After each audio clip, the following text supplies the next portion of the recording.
उपदेशाच्या पुस्तकाच्या 9:11 मध्ये म्हटलेलं आहे, मी परत येऊन भूतलावर आणखीन पाहिले, तो वेगवानासच शर्यतीत यश व वीरासच युद्धात विजयश्री मिळते असे नाही. शहाण्यालाच अन्न व समंजसालाच धन मिळते आणि ज्ञात्यांवर अनुग्रह होतो असे नाही, तर सर्व कालवश व दैववश आहे. आमेन.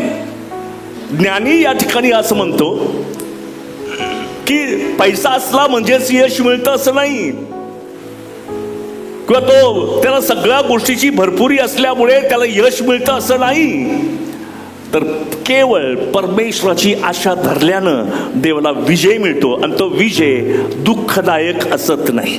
जगात कधी कधी विजय मिळतो, पण त्याच विजयामध्ये पुष्कळसं दुःख लपलेलं असतं.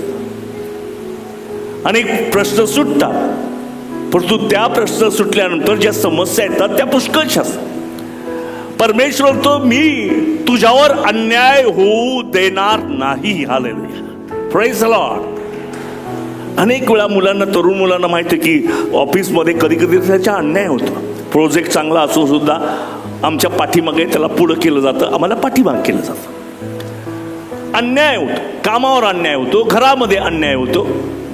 पण परमेश्वर म्हणतो तू परमेश्वराची आशा धर, मी तुला अन्याय भोगू देणार नाही, तुझ्यावर मी अन्याय होऊ देणार नाही. आणि म्हणून हे अभिवचन आहे, हे प्रॉमिस आहे. आणि त्याप्रमाणे आम्ही देवाकडे पाहणं गरजेचं आहे.